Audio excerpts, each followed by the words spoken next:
2047 जो भी प्रधानमंत्री होगा वे सिद्धि के रूप में बोलेंगे कि देश ने कैसे ये कमाल करके दिखाया है।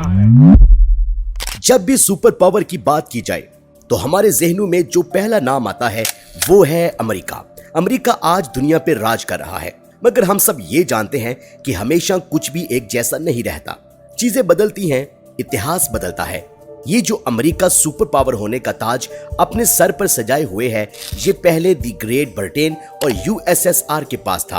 अब देखना ये है कि क्या ये ताज कभी भारत के सर पर हमें नजर आएगा, क्योंकि 20 सालों से हम ये सुनते चले आ रहे हैं कि भारत एक महान शक्ति बनेगा। वैसे तो भारत दुनिया के ताकतरीन ममालिक की लिस्ट में 12वें नंबर पर आता है, मगर इसके बावजूद हमारा ये जानना जरूरी है कि क्या भारत के पास वो बुनियादी अवामिल मौजूद हैं जिनकी बुनियाद पर कोई मुल्क सुपर पावर कहलाता है। केनेथ वॉल्स का दुनिया में बड़ा नाम है।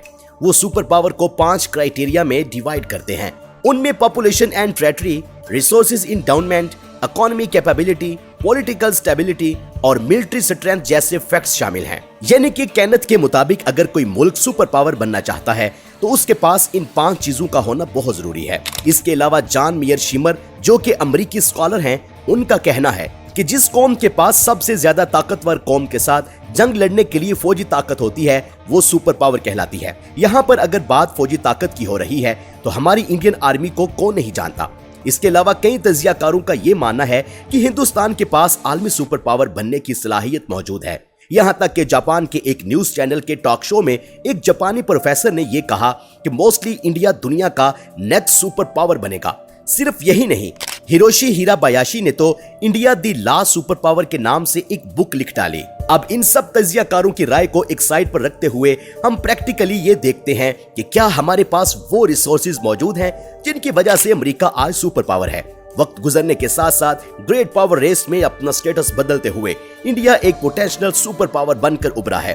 पोटेंशियल सुपर पावर वो मुल्क होता है जो आने वाले वक्त में सुपर पावर बनने की कैपेबिलिटी रखता हो। फिलहाल तो सुपर पावर क्राइटेरिया पर यूएसए ही पूरा उतरता है। मिलिट्री हो या इकोनॉमी, टेक्नोलॉजी हो या कल्चर, इन सब में यूएसए अपना आप मनवा चुका है और अमेरिकन ब्रांड आज पूरी दुनिया में फैले हुए हैं। और अगर बात करें टेक्नोलॉजी की तो इसमें भी अमेरिका का ही बोलबाला है, क्योंकि स्पेस में नासा के सामने शायद ही कोई टिक सके। अमेरिका ने जिंदगी के हर शोबे में अपना कदम जमा रखा है। यहाँ पर हम आपको एक चीज और क्लियर करते जाएं कि सुपर पावर की रेस में सिर्फ इंडिया ही दावेदार नहीं, बल्कि इसके साथ चीन, यूरोपीय यूनियन और रूस भी शामिल है।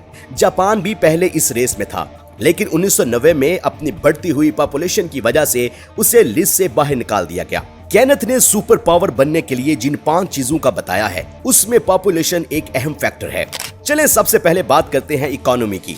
जैसा कि इंडिया ने भी चीन की तरह अपने वेल्थ सोर्सेज बड़ी तेजी से बढ़ाए हैं, जिसका फायदा यह हुआ कि यूरोप और नॉर्थ अमेरिका से इकोनॉमी पावर की तवज्जो एशिया की तरफ बढ़ी। इस तरह एशियन कंट्रीज की बात होने लगी और ये कहा जाने लगा कि अगले कुछ सालों में एशियन ममालिक ही इंटरनेशनल फेयर्स को हैंडल करेंगे। अपनी इकोनॉमी को स्ट्रॉन्ग करने के लिए भारत कई नए प्लान्स बना रहा है। भारत में पिछले कुछ सालों में काफी तरक्की देखने को मिली। जैसा कि हम सब जानते हैं कि भारत ने चांद पर भी अपना झंडा लहरा दिया है। कोविड-19 के बाद भारत को फार्मेसी ऑफ द वर्ल्ड कहा जाने लगा, क्योंकि उस वक्त हमने वैक्सीन तैयार करके न सिर्फ अपनी मदद की बल्कि दूसरे ममालिक को भी फायदा पहुंचाया। भारत न्यू इंडस्ट्रियल हब्स बनाने के लिए फुल स्पीड से काम कर रहा है। गोल्डमैन सैक्स प्रोजेक्ट ने 2023 की एक रिपोर्ट को कोट करते हुए दावा किया था कि अगले 50 सालों में इंडिया दुनिया की फास्टेस्ट ग्रोइंग इकोनॉमी होगी, जिसकी बड़ी वजह उसकी नौजवान नस्ल होगी। याद रखें कि सुपर पावर कंट्री में पॉपुलेशन का एक अहम किरदार होता है। इंडिया हमेशा से अपनी इकोनॉमी को लेकर काफी सीरियस रहा है। इसी वजह से ये कहा जाता है कि इंडियन जीडीपी 2030 तक $2.7 ट्रिलियन से लेकर $8.4 ट्रिलियन हो जाएगी। और अगर नजर डालें आज पर यानी कि 2024 पर, तो इंडिया की जीडीपी अभी तक $3.937 ट्रिलियन है। आलमी जीडीपी लिस्ट में भारत का चौथा नंबर है। अब बात करते हैं फैक्टर नंबर 2 यानी मिलिट्री की। इंडिया के पास दुनिया की सबसे पावरफुल मिलिट्री मौजूद है। दुनिया जानती है जब भी जरूरत पेश आई है हमारी इंडियन आर्मी ने दुश्मन को धूल चटाई है। इंडियन आर्मी दुनिया की मोस्ट पावरफुल आर्मी की लिस्ट में चौथे नंबर पर है। हमारी आर्मी के पास हिम्मत और बहादुरी होने के साथ साथ जदीद तरीन असलहा और जंगी हथियार मौजूद हैं। इसके अलावा न्यूक्लियर पावर के बारे में तो आप जानते ही हैं। भारत हर साल 83.6 बिलियन डॉलर इंडियन मिलिट्री पर खर्च करता है।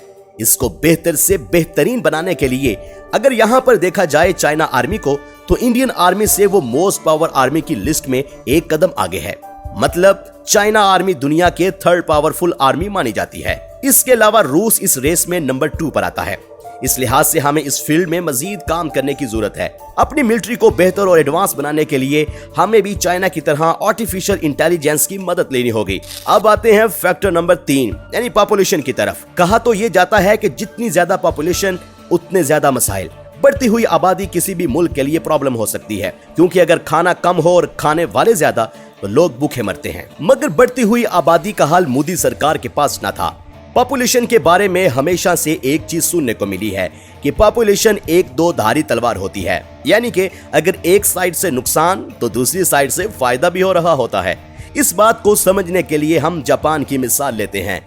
जापान में 1990 तक एक्स्ट्रा ऑर्डिनरी ग्रोथ देखने को मिली, लेकिन आज जापान की इकोनॉमी मुश्किलात का शिकार है। इसकी बड़ी वजह उनकी पॉपुलेशन। जैसे ही उनका वर्किंग क्लास रिटायर होता है तो उसका रिप्लेस करने के लिए नौजवान नस्ल कम पड़ जाती है। मगर हम ये कह सकते हैं कि भारत की पॉपुलेशन भारत पर अब बोझ नहीं, क्योंकि भारत की 50% पॉपुलेशन नौजवान है और जिस कंट्री के पास यूथ पावर ज्यादा हो उसके ग्रो करने के चांसेस भी ज्यादा होते हैं। इसके साथ साथ हम आपको यहाँ पर एक चीज मजीद क्लियर कर दें कि हाल ही में भारत ने चाइना का रिकॉर्ड तोड़ दिया है। 2021 के सर्वे के मुताबिक 1412.6 मिलियन आबादी के साथ दुनिया का सबसे ज्यादा आबादी वाला मुल्क था और उस वक्त 2021 में हमारा भारत इस लिस्ट में दूसरे नंबर पर था। मगर आज भारत चीन को पीछे छोड़कर दुनिया की आबादी के छठे हिस्से के साथ दुनिया का सबसे ज्यादा आबादी वाला मुल्क बन गया है। अगर भारत की पॉलिटिकल स्टेबिलिटी को देखा जाए तो भारत दुनिया के मुख्तलिफ ममालिक के साथ अच्छे ताल्लुकात रखता है। भारत को दुनिया की सबसे बड़ी डेमोक्रेसी माना जाता है, इसलिए हमें वेस्टर्न डेमोक्रेसी का सपोर्ट हासिल है। यूएसए, रूस, यूके, जापान, ऑस्ट्रेलिया जैसे ताकतवर कंट्रीज भारत के पार्टनर्स हैं और इस किस्म का एडवांटेज चाइना के पास नहीं है। इन सब फैक्टर्स को जानने के बाद क्या हम ये कह सकते हैं कि फ्यूचर में भारत एक सुपर पावर बनेगा? ये हमारा, आपका और हम सबका ख्वाब तो हो सकता है, मगर अब देखना यह है कि क्या आपने इस ख्वाब को पूरा करने में अपने हिस्से का कंट्रीब्यूशन दिया? क्या आपने अपने भारत को कामयाब करने के लिए अपनी छोटी सी भी कोई कोशिश की? ये तो हम पर है कि हमने अपने भारत को ग्रो करने में अपने हिस्से की मेहनत करनी है या नहीं। No doubt Bharat super power बनने की 60% तक काबिलियत रखता है, मगर अभी भी जरूरत है तो बाकी के 40% के चैलेंजेस पर काम करने की और उनको हल करने की। अगर आपको ये वीडियो पसंद आई तो कमेंट सेक्शन में जरूर बताइएगा। बहुत शुक्रिया।